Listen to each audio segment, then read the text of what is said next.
What a day. But we made it. We made it. We made it. We made it. Welcome in, welcome in, welcome in as I get everything going here.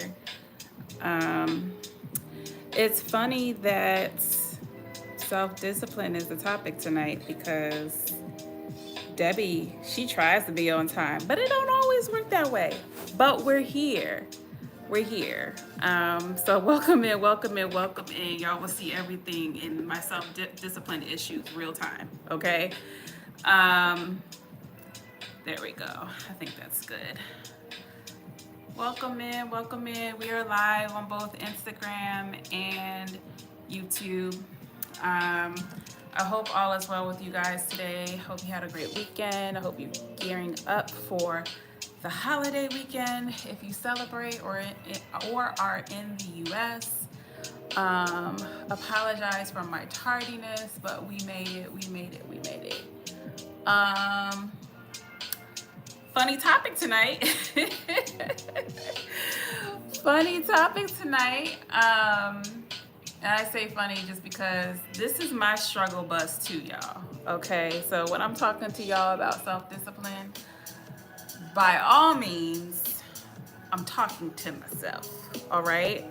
So, but I hope this is helpful. I hope this brings some insight to how to address the struggle of self-discipline. I know that it can be difficult. I know it can be frustrating. We all have our limitations. We all have our frustrations.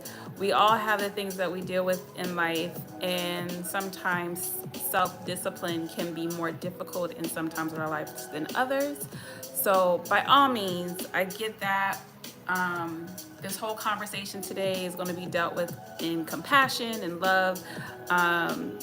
And not judgment, not any type of ridicule or anything like that, because I feel like we all deal with this to some capacity.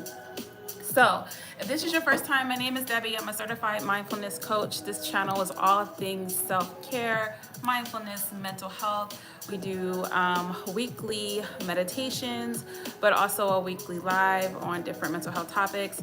Based off of the poll of the 19 people that voted today, or voted this past week for our topic, out of the 19, everyone voted for self-discipline as a topic. So that's why we're here. That's why we're discussing what we're discussing. Make sure to like the live. Make sure to share the live with anybody that you think that can benefit from this conversation or this channel. And if you haven't already, make sure to like, subscribe. By all means, if you haven't subscribed, why not? Let's talk about it. Let's do it. Let's do it. Let's get it done. So I'm super excited to have this conversation. But hello, hello, hello. Welcome in. I don't know why yes, feel free to subscribe. I don't know why comments are not showing. They come in, but then they disappear. Okay, perfect. Thank you so much for subscribing. But yes, we'll be talking about my day is going. I'm here. We made it. But I'm doing well. But yes, so the topic that was voted on this past week was for self-discipline. But I want to talk about it in a way that's more compassionate, that's more empathetic. Hi, Hiru, welcome in. That's more empathetic, that's more thinking about the emotions surrounding self-discipline versus us just trying to force ourselves to be disciplined, because it's definitely a space of, and I'll talk about it a little bit, but discipline can be triggering sometimes. Like even the word discipline can be triggering at times. Happy birthday. No, I ain't gonna sing nothing, sir. I'm sorry. No. But happy birthday. So when it comes to discipline, it can be triggering. So I want to talk about that side of it. I want to have that part of the conversation because I think that's one that's dismissed and ignored often. So there's 3 different areas that I want to talk about regarding self-discipline, and then I have affirmations. I want to say 5 affirmations that you can take away that you can use for just trying to continue the conversation of having more or better self-discipline. So yeah, definitely talk back to me in the comments if you feel like this is helpful. Let me know if you have any questions, but we'll go ahead and dive in on the topic. And then again, like I said, let me know if you have any questions. We're live on both Instagram and YouTube. So I hope that this is helpful here. Let me make sure I have my stuff up here. Okay. All right, perfect. So when it comes to point number one, when it comes to self-discipline, you want to understand and evaluate your relationship with the word discipline, okay? Evaluate your relationship with the word discipline.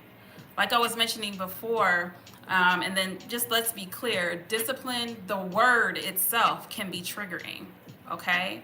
The word itself can be frustrating.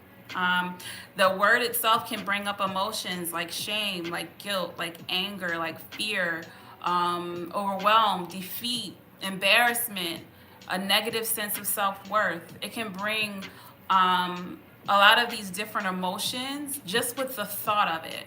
So when it comes to understanding the struggle or your struggle with self-discipline, you have to first understand your relationship with the word.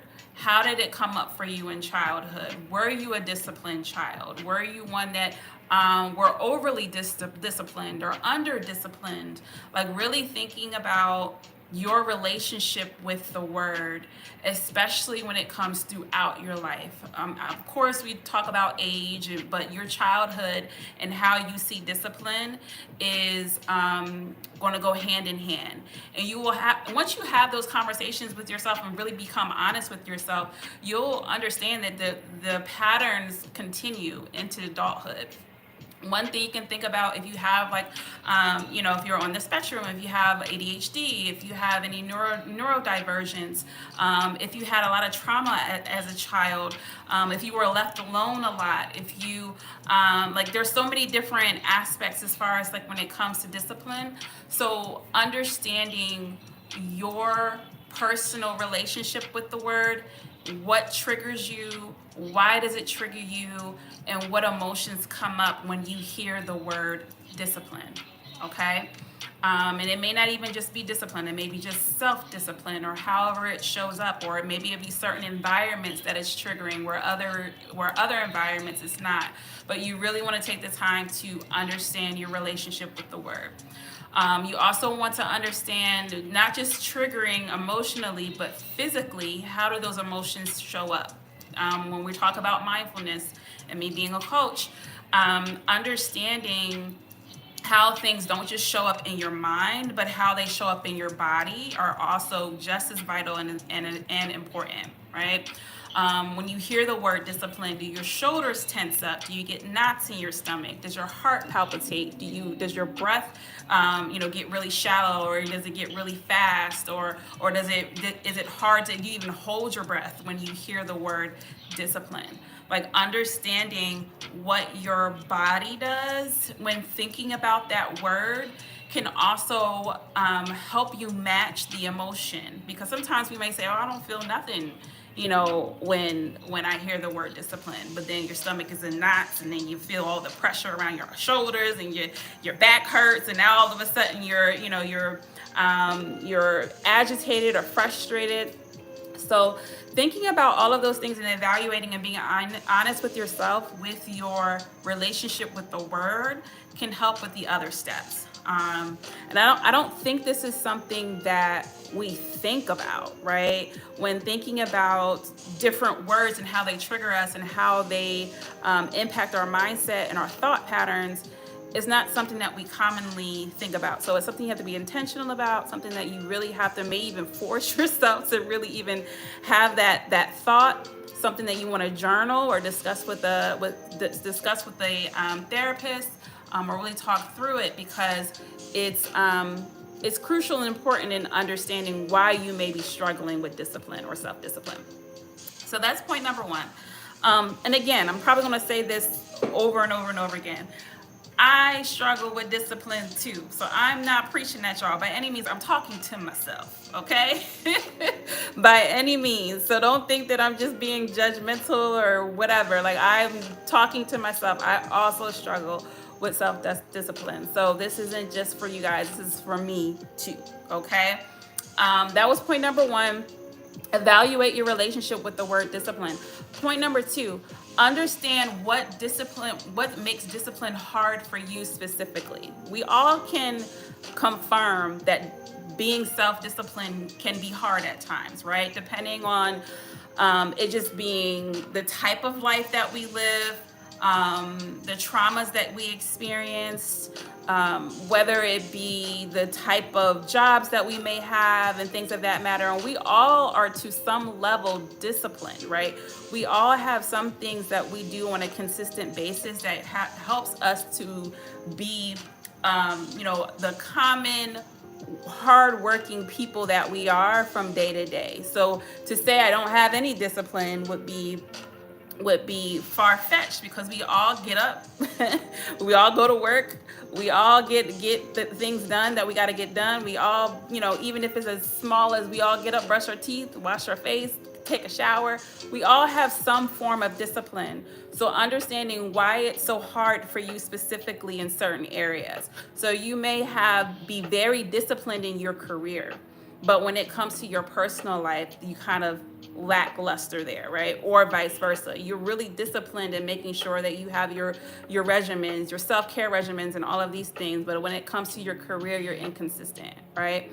So like understanding why it's tough for you specifically, in addition to number one, with evaluating your relationship with the word discipline, can give you some answers that you may not have seen before. So I have a few statements that you may say to yourself that may prompt why it's so difficult for you specifically. Let me just make sure I have a comment here. Thank you so much. I'm glad that this is helpful. I'm glad this is helpful, especially when it comes to where we are now. Self-discipline isn't something, it's probably last on our minds right now when it comes to certain things that are happening in the world. But this is a way of staying focused, right? There's only but so much we can control. And being disciplined is the one thing that we can control, right? There's a lot. We can't control people. We can't control environments. We can't control what, happens around us, but we can control what happens internally, and we can control our actions, behaviors, and our thought patterns, right? So this is just a way of us refocusing, focusing on what we can control. So perfect. Okay, so there's a few statements that I have here that you may say to yourself regarding self-discipline that may prompt or give you some ideas as to why self-discipline is difficult for you specifically, okay? So a few of them I have is, I feel overwhelmed before I start, right?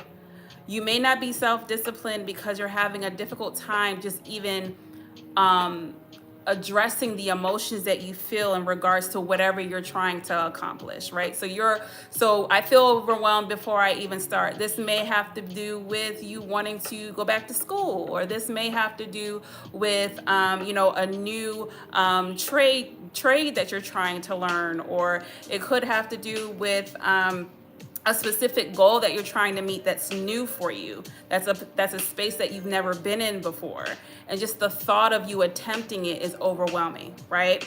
And that may be one of the minimal areas that you're struggling with discipline, because you may feel overwhelmed just to get started, right?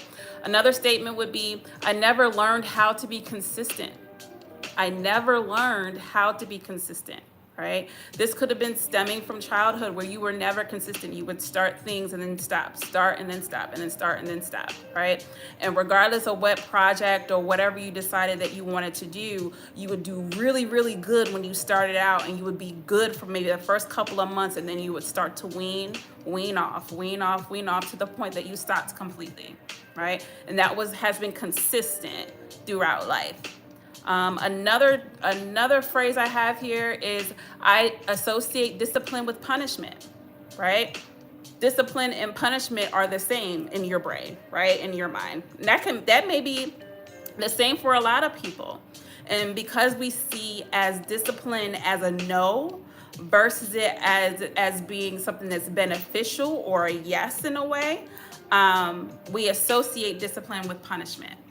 And because of that, we find our free flowing way of being as, oh, this is just who I am, and this is a good thing, and I'm free flowing, and I'm free living. But it takes away from you being able to be successful in the spaces that you want to be successful in, right?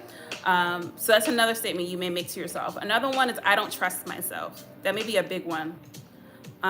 Yes, discipline as punishment. Absolutely. Absolutely. It's a big one. The next one is, I don't trust myself, right? So you may say to yourself, I don't trust me, so I'm not going to try anything new, or I'm not going to do what I feel like I need to do to get to where I want to be, because I don't trust myself to continue, or I don't trust myself to do well, or I don't trust myself to do a good job, or I don't trust myself to be consistent once I start. So because we lack trust within ourselves, we just do nothing, or we do the bare minimum to try to get by, right? Another statement you may say to yourself is, I don't have the energy. And this very well be true. And this is me. A lot of times I feel like I have, I just don't have the energy to get all of the things done that I want to get done. But one thing that I've learned about myself is that I overcommit, right? And because I overcommit to things, I drain myself out, and then that's why I have no energy. And sometimes I have to intentionally pull back on things, or I have to intentionally make sure to not overcommit to things, so that way I can ensure that I'm not draining my energy quickly. We have a comment on Instagram, flip looking as discipline as a punishment. Instead of saying I have to eat healthy, say I get to be healthy and look great. Absolutely. Absolutely. It's all about reframing. We'll talk about that in a bit. Absolutely. So that was what I don't have the energy. The next one I have is, I failed so many times. I failed so many times. So since we have failed in at whatever capacity, it could be related to what you're trying to do, or what it could not completely not be related to what you're trying to do. But the thought of failing, or the fact that you failed before, can keep you from being consistent in your discipline. Because we may be disciplined for a certain period of time, so we may go a couple of days or we may go a couple of weeks and was really disciplined in a certain area, but that thing failed, or that thing looks as if it failed, or it doesn't give us the results that we were looking for. And because we're looking at those results, right, we end up pulling back on our discipline because we don't see the benefit of us doing the discipline action. So that's a big one. If you see yourself failing, or if you you may even perceive a failure, right? Because just because something didn't work the way that you thought it was going to work doesn't mean it failed. It just means it didn't come out the way that you've anticipated. And you may not necessarily need to change the goal. You just got to change the strategy, right? And just because we haven't seen those numbers, or we haven't seen the outcome, we just stop our efforts instead of regrouping, instead of re-strategizing, instead of thinking of other ideas, or just instead of just continuing to keep going. Sometimes you don't have to change anything. It just takes some time for it to come into fruition in the way that you want it to come. And it's not going to happen overnight. And sometimes even when thinking about working out, we're like, oh, I did like 2 or 3 weeks of solid working out, I should be like cut now. No, that's not how it works. All them biscuits you was eating is not, no. And I say biscuits and you as I'm talking to myself, because I like biscuits.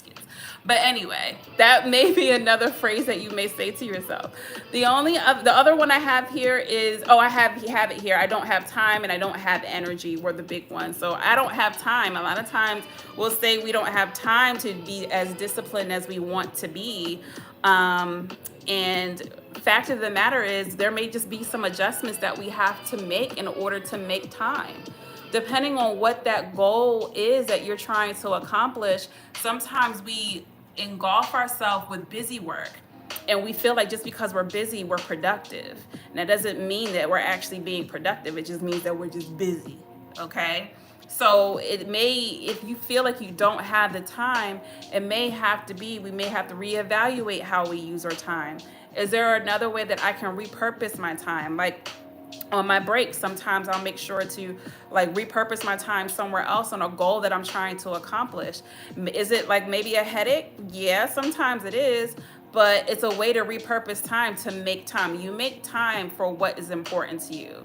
And if you really truly have a goal and you really truly have a something that you're trying to accomplish, sometimes it takes a bit of sacrifice, and sometimes it takes a bit of repurposing and prioritizing what's most important to you in this moment. Okay. So that was point number 2, y'all. I hope that this was helpful. Understanding what makes discipline hard for you specifically is crucial, because I can give you some arbitrary overview of what to do to be more disciplined. But if you don't really take the time to understand it for yourself, because it looks different for everybody, it's pointless, honestly. Again, you also want to think about, if there's any limitations. I have ADHD, so there's some things that I have to work a little bit hard at to be disciplined than other areas, right? So I may have to, break up things into shorter time spans so that way I can stay on task. Or I may have to, start my days a certain way so that way I can remain consistent throughout the day. I may have to be on a more solid routine than other people because of the fact that that routine keeps me consistent and keeps me on the go, right? So you have to think about not just your thought patterns when it comes to making discipline, how do you understand discipline being hard for you specifically, but also understanding your limitations, understanding where you can fall short at, and in those spaces put together some form of recall that you can say, okay, I know this about myself. What can I do? What can I put in place to ensure that that's not a limitation when it comes to this particular goal? Okay. So I know I went through a lot there, but I hope this was helpful. That was number 2. And then lastly, number 3, before we go into affirmations, is shift our mindset of self-discipline and equating it to self-compassion. I have autism and ADHD starting. Oh, hold on. I have autism and ADHD, and starting the day a certain way makes the rest of the day feel like magic and everything just works out. Yeah, it definitely does, because I can tell when I didn't start my day right. Usually I have to start my day with some form of silence, some form of meditation, with prayer.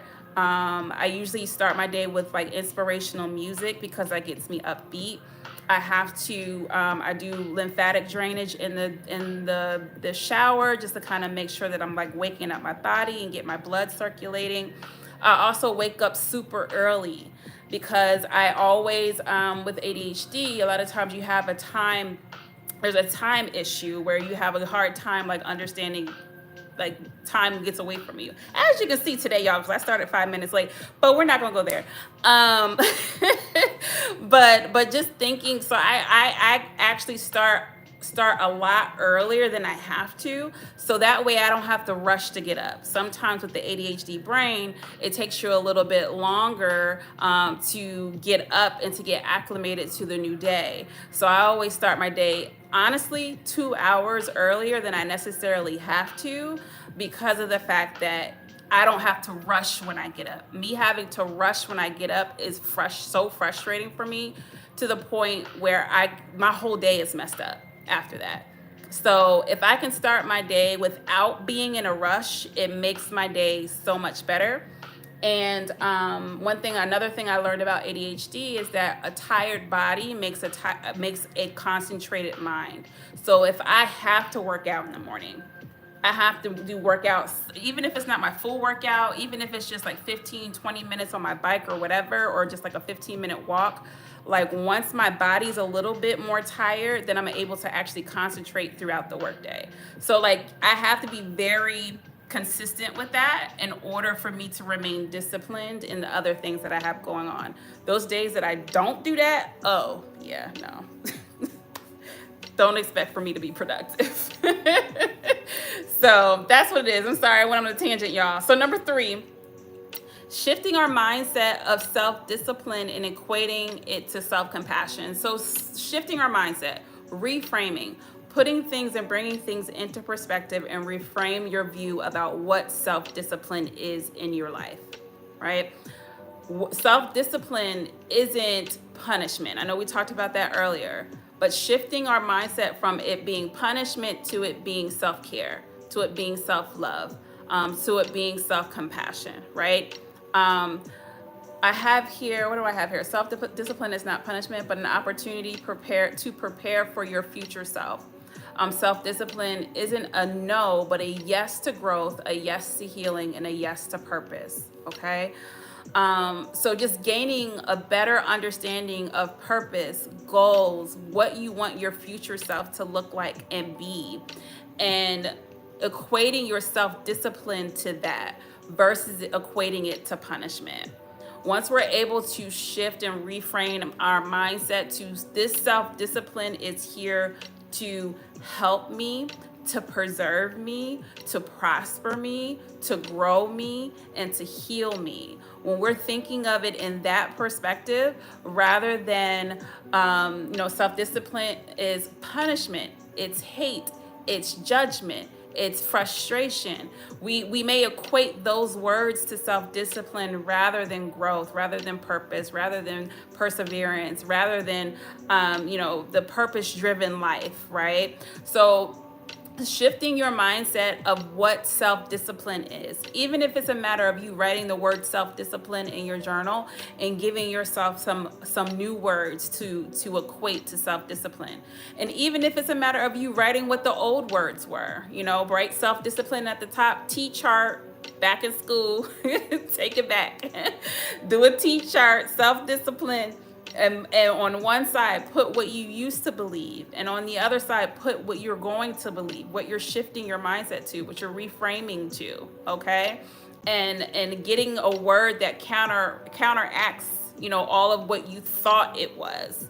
And really taking time to even, if you want to develop new affirmations based off of that, if you want to have an anchor word is just something that you hold on to when anytime that you are struggling with self-discipline, you remind yourself of your anchor word. Your anchor word can be growth. Your anchor word can be purpose. Your anchor word can be fulfillment. It could be your future self. It could be it could be surrounding whatever goal. If you have a goal to be, a doctor or something, your anchor word could be doctor. So there's so many different ways that you can navigate it. But I would say do that T-chart. I think that's a good start. What did you think on one side, and then what is it going to be moving forward? And pick one of those words as your anchor word. So anytime you're messing up on self-discipline, remind yourself of your anchor word. If you got to have more than one anchor, then have more than one anchor. Do what you got to do, okay?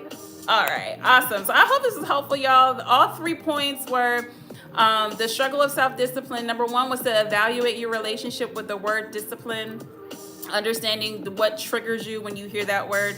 Number 2, understand what makes discipline hard for you specifically. So thinking about phrases and things that you say to yourself and even writing them down when you hear the word discipline, and what is the core reason as to why it's a struggle for you specifically. And then number 3, shifting our mindset of self-discipline and equating it to self-compassion. Reframing.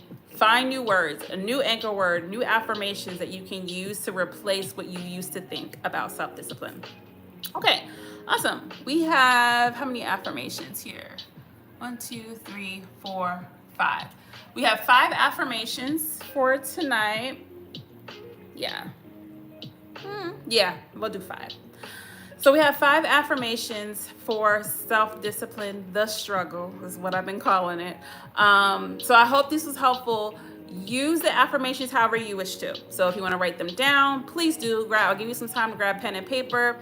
If you want to put them in your phone, whatever works best for you, feel free to do so. If you want to journal them, if you want to put them on sticky notes, if you're going to record yourself saying them so that way you can hear them back, feel free to do that. If you need to change the language so that way it makes more sense for you, please do. This is just a framework. If you don't like the way that it's worded, or you want to kind of change something, add something, remove something, please do that. That's perfectly okay by any means. And then I'll go ahead and read these out to you and just kind of give you my thoughts behind each one. Number one was, I can trust myself to start again with love. I can trust myself to start again with love. I can trust myself to start again with love. So one thing that I found within myself is that once I stopped with whatever I was trying to work on, or whatever discipline I was trying to do, so let's take, for example, working out, because I stopped that often. I always try to convince myself that I can't do it again. Like, I would always tell myself, like, oh yeah, you tried that ain't gonna work. I would talk myself out of it. So this is just a reminder that you can start again, no matter how many times you messed up, no matter how many times that you didn't move forward with your process, no matter how many times that you went and was successful for a certain period of time and then pulled back, no matter how many times, it doesn't matter. It could be 50,000 million trillion times. It doesn't matter. You can always start again. Always start again. You can do it again. You may need to take a break. Maybe it's just too much for you or overwhelming for you to start right now, but you can start again, okay? And if it's something that you're having a struggle with starting right now, put together small little baby steps that you can do to get you back on track. So it may not be that, I'm gonna go work out for an hour every day, and I'm gonna start back to where I left off. It may just be, I'm gonna start with a 10-minute walk every day, or I'm gonna start with a 10-minute, walk every other day, or however you think that it needs to work. But you can start again, and it doesn't need to necessarily be at the height that it was before. It can be baby steps. So baby steps is progress, and that's a part of self-discipline. Okay, so that was number one. I can trust myself to start again with love. Number two, this is a bit of a long one, so I'll read it a few times. Self-discipline is how I show up for the version of me I'm becoming, not by force, but by follow-through. Self-discipline is how I show up for the version of me I'm becoming, not by force, but by follow-through. Self-discipline is how I show up for the version of me I'm becoming, not by force, but by follow-through, okay? So just understanding that your self-discipline is tied to the version of you that you want, right? If you have a certain version of you that you have a picture of that person and what that person looks like, you have the capacity of doing that by having the self-discipline. So linking your self-discipline to that new version, that future version that you see for yourself. And then again, reminding yourself it's not by force. It's a continued process. It's progress, right? And I think sometimes we think of self-discipline as we have to force ourselves to do something. Well, is it really a goal if you gotta force yourself that hard? You know what I mean? So really thinking about what you want that future person or that future version of yourself to be, and linking your self-discipline to that, okay? Because sometimes we just see what's happening in the now, and we never really think about what we want in the future. Okay, so that was number two. Self-discipline is how I show up for the version of me I'm becoming, not by force, but by follow-through. Number three, I embrace challenges as opportunities for growth, and I persevere with discipline and resilience. I embrace challenges as opportunities for growth, and I persevere with discipline and resilience. I embrace challenges as opportunities for growth, and I persevere with discipline and resilience. This I pulled from if you are feeling fear associated with discipline, okay? If you have a feeling of fear, when thinking about the disciplined actions and behaviors that you need to have. We have to take, I know I've said this before, we have to think of challenges in that uncomfortable feeling of going into something new. We have to move past it. We got to push past it, okay? So being able to embrace challenges is difficult, but once you get a knack for it and once you get more comfortable with it, it becomes I don't want to say a game, but it becomes kind of a game. Like, oh, you want to challenge me? Okay, let's do this. You know what I mean? So embracing challenges, embracing the uncomfortability, embracing the unknown territory. Once you're more consistent or more okay with doing that, the discipline will follow, because now that you're in this challenge and you're in this space, there's a little bit more motivation to stick with it and to keep going. So that was what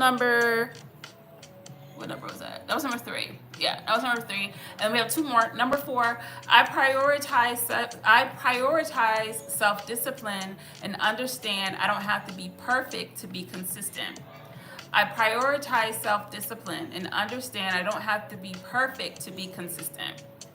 I prioritize self-discipline and understand I don't have to be perfect to be consistent. You don't have to be perfect to be disciplined. And not all disciplined people are going to be perfect, but they're still successful, right? There's a lot of people out here that aren't necessarily the greatest or the most fantastic at what they do, but they are the most consistent, right? And consistency, not to say that consistency overrides talent. I'm not saying that. I'm just saying that there are some people out here that are successful simply because they didn't give up, not necessarily because they are the absolute top best at what they do. Okay, so if there's something that you are striving to do that you know that you're good at, all you have to do is be consistent. Now, granted, all you have to do sounds a little bit dismissive because being consistent can be difficult and frustrating. It can be hard. It can be tiresome. It can be exhausting. I get it. But just reminding yourself that just because it's not perfect, just because it may not, land the way that you think that it's going to land, or it didn't land in the past the way that you think that you didn't think it's going to land, doesn't mean that you can't continue and that you can't work at it and get better, right? Because with consistency comes improvement. Okay, and sometimes even if we're going to these situations that we're wanting to be perfect, the work of the consistency is what makes it perfect. Does that make sense? Even just like with me doing videos on a weekly basis. I've been doing this YouTube channel since 2020. Yeah, 2020, maybe 2021. And there were some times in the beginning where I wasn't the most perfect, but I just kept going. And as I kept going, whether it be with the lives or just with the meditations, as I kept going, it would get better and better. And even now, I feel like there's ways that I can improve. But being consistent is what creates that improvement, what creates that perfection. Okay, so I hope that's helpful. That was number 4. And then number 5, this is the last one. Self-discipline is an opportunity to improve, not prove. Okay, I'll say it again. Self-discipline is an opportunity to improve, not prove. I don't need to earn my worth, only honor it. Self-discipline is an opportunity to improve, not prove. I don't need to earn my worth, only honor it. I'll say it one more time. Self-discipline is an opportunity to improve, not prove. I don't need to earn my worth, only honor it. Okay? So I hope this was helpful. There's plenty of other affirmations that you can even pull from your T-chart if you decide to do your T-chart. But I hope this is a great beginning to working through self-discipline. It's definitely something that I'm going to work through also, because like I said, I'm not perfect either. But this is some of the things that I found to help me in navigating self-discipline and to get better at it. I will say I'm better at it. I'm not perfect, but I will say I'm better at it than I was maybe 3 or 4 years ago. So I hope this sheds some light. I hope this brings some type of solace and hope for the future as far as like with self-discipline. And again, if this is your first time, my name is Debbie, certified mindfulness coach. We do this live every week. Check out our live for next week. We'll most likely have another poll. Thank you to the, I think it was like 19 or 20 people that voted. So thank you for who are all voted for this topic. And you will get some new, you will get some new meditations this week, most likely on Wednesday and Friday, possibly. There might be two. So look out for those. If you haven't signed up already, go to my website to get signed up for the newsletter. The newsletter will go out every Wednesday. You'll get a new newsletter this Wednesday. And also the affirmations will be in that newsletter. And yeah, that's pretty much it, y'all. I hope all is well. We'll be finishing and wrapping up, I want to say July and August as far as like lives.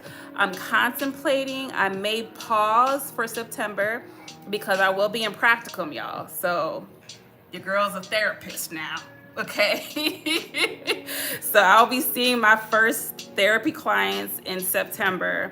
So I might pause lives for that month while I'm working through that new arena. And I may pick back up. My practicum is it's through September through the end of the year. And then I'll go into my internship in the beginning of next year.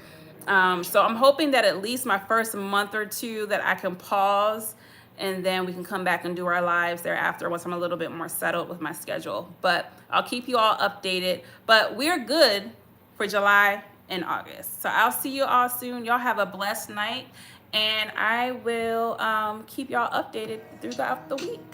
Talk to you soon. Bye.